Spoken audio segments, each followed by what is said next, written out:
E eu vim falar aqui um pouquinho para vocês também sobre empreendedorismo, dentro de alguns princípios de liderança.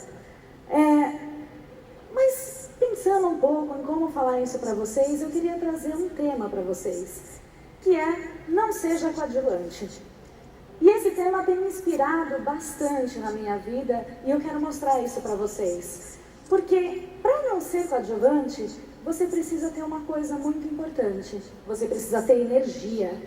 E energia focada para fazer acontecer, para você ganhar o seu papel principal na sua vida. Então, é isso que eu quero falar com vocês hoje. Sobre... Eu tenho problemas aqui.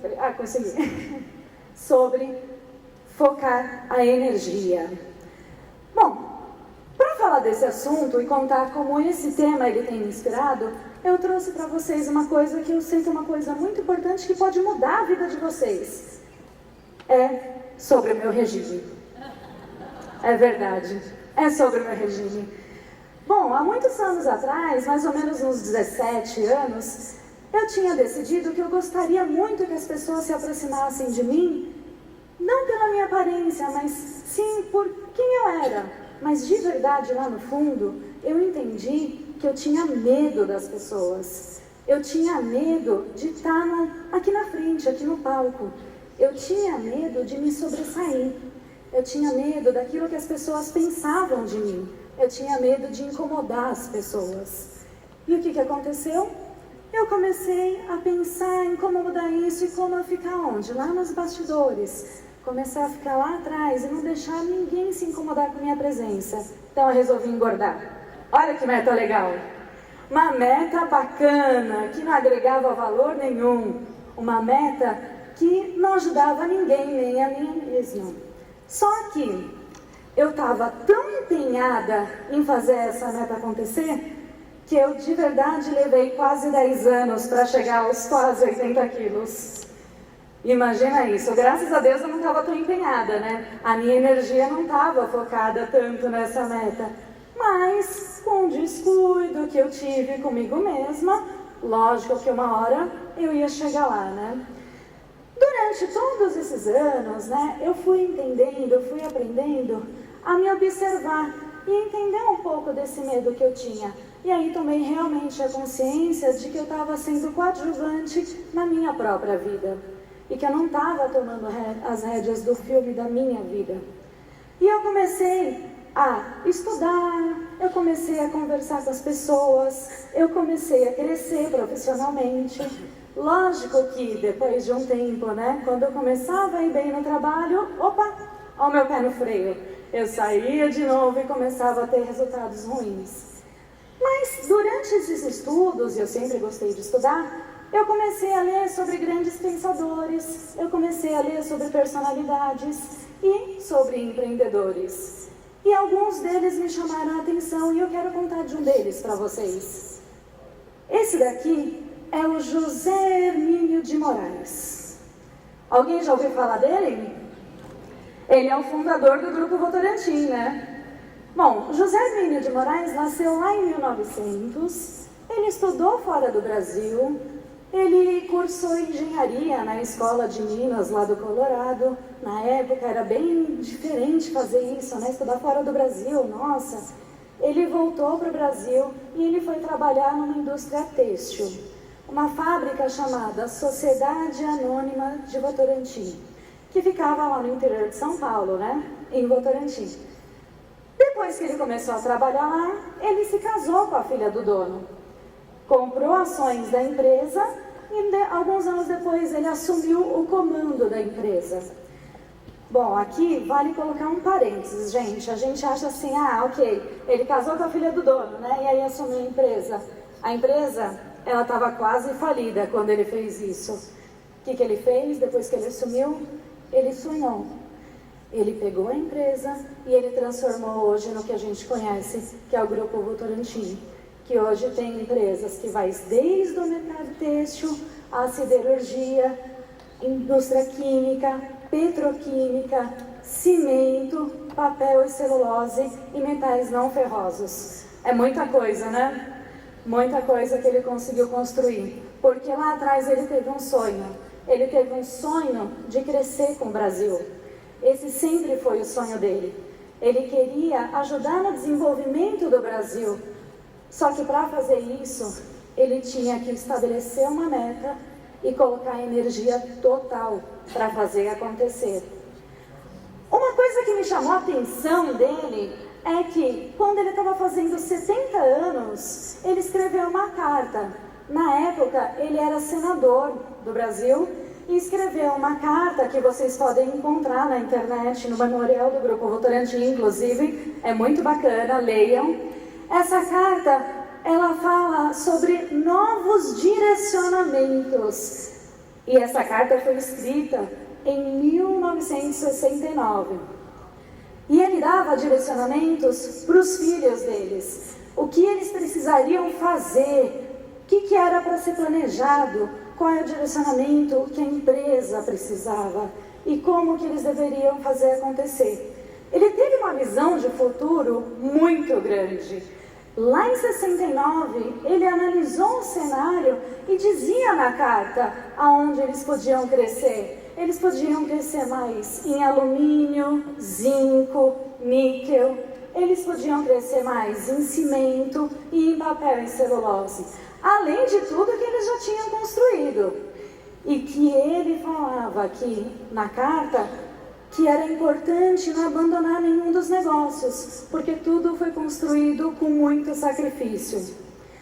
Bom, pensando de novo e olhando para a carta, eu lembro que na carta também estava escrito que nenhum negócio podia faturar 50% do que representava o faturamento do grupo, porque ele acreditava em diversificação dos negócios, e ele não queria ficar preso a um único produto, e que todas as empresas tinham que crescer em conjunto, porque o universo é o Grupo Votorantim, não era uma empresa, não era uma região, é todo mundo junto. Então ele também pedia para os filhos deles se envolverem e botar energia em todos os negócios. A última parte da carta é uma carta muito bonita. Ele considerava muito a família, né? Assim como eu sei que vocês consideram. E ele pedia o envolvimento dos filhos dele. O envolvimento para que eles trouxessem os seus filhos também. E colocava nas mãos deles a responsabilidade pela estabilização do negócio e pelo crescimento contínuo. E ele dizia que só dependia da energia que eles colocavam no negócio para o negócio continuar. Olha que bacana, né? Eu também, lógico, com a minha pesquisa, eu encontrei também essa pessoa aqui que o Vitor acabou de falar, né? O Abílio Diniz. E essa frase, quando eu pesquisei e olhei para aquilo, eu falei, nossa, eu tenho que levar para o pessoal da Belcorp. Empreendedor tem que ter o quê? Meta! Empreendedor tem que ter meta. Por quê? Porque se a gente não souber para onde vai, a gente não vai chegar lá. E nem vai conseguir se organizar, planejar, priorizar para fazer acontecer. O Abílio também tinha um lema, que é esse daqui. Eu quero ser melhor hoje do que eu fui ontem. E amanhã melhor do que eu fui hoje. E uma vez ele foi questionado por que ele tinha esse lema. E se não era obsessivo demais? Sabe o que ele respondeu? Ele disse, isso é uma meta de crescimento. E quando eu olho para isso, eu só consigo seguir em frente. Olha que coisa bacana de se aprender, né? Nós, todos empreendedores. Bom, depois que eu comecei a pesquisar, depois que eu comecei a olhar tudo isso, claro, quanto mais a gente estuda, mais a gente aprende e a gente se modifica, né? Então foi o que aconteceu comigo. Eu olhei para a minha vida e falei, poxa, estou perdendo as rédeas, né? Olha quanta coisa a vida está dando de oportunidade para mim e eu estou deixando passar, porque eu estou com medo. Então eu comecei a mudar os meus comportamentos. E aí a vida me lançou um novo desafio. Ela me lançou um desafio que foi quando eu conheci uma pessoa alguns anos atrás, mais ou menos há 4 anos atrás. E eu comecei a namorar, a gente começou a se gostar, e foi indo aquele namoro. Aí eu pensei bem e falei assim, peraí, a gente já tá namorando, a gente se gosta, ele já falou que me ama, falou que se via casado comigo, mas não dava o passo, né? O que eu fiz? Estabeleci uma meta, virei pra ele e falei, então, quando é que a gente vai dar andamento, né, pra chegar no casamento? Aprendi, né? E eu tava focada, eu tava decidida. Eu virei pra ele, né, e falei assim, ele ficou chocado comigo, ficou bem chocado, mas eu tava decidida e eu disse, você tem que tomar uma decisão, porque eu sei o que eu quero. E se você não quiser, eu tenho prazo de validade, eu tenho quase 30 anos, eu vou ter que arranjar outra pessoa. Convenci ele na base dos argumentos. O que vocês acham que aconteceu, então? Tô casada há 2 anos e 5 meses com o Vitor, que acabou de falar pra vocês.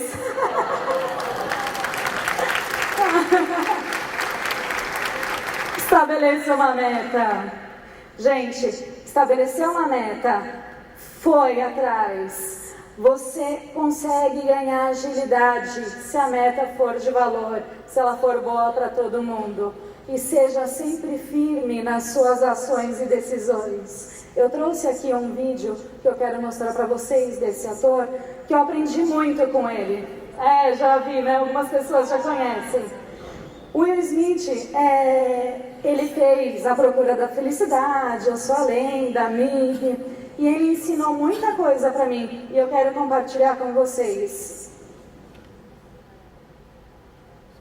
The separation of talent and skill is one of the greatest misunderstood concepts for people who are trying to excel, who have dreams, that want to do things. Talent you have naturally. Skill is only developed by hours and hours and hours of beating on your craft. I've never really viewed myself as particularly talented. Where I excel is ridiculous, sickening work ethic. You know, while the other guy's sleeping, I'm working. While the other guy's eating, I'm working. I realized very, very young that there's no easy way around it. No matter how talented you are, your talent is going to fail you if you're not skilled. You know, if you don't study, if you don't work really hard and dedicate yourself to being better every single day, you'll never be able to communicate with people, with your artistry the way that you want. So the only thing that I see that is distinctly different about me is I'm not afraid to die on a treadmill. You might have more talent than me, you might be smarter than me, you might be sexier than me, you might be all of those things. You got it on me in 9 categories. But if we get on the treadmill together, right, there's 2 things. You're getting off first, or I'm going to die. It's really that simple.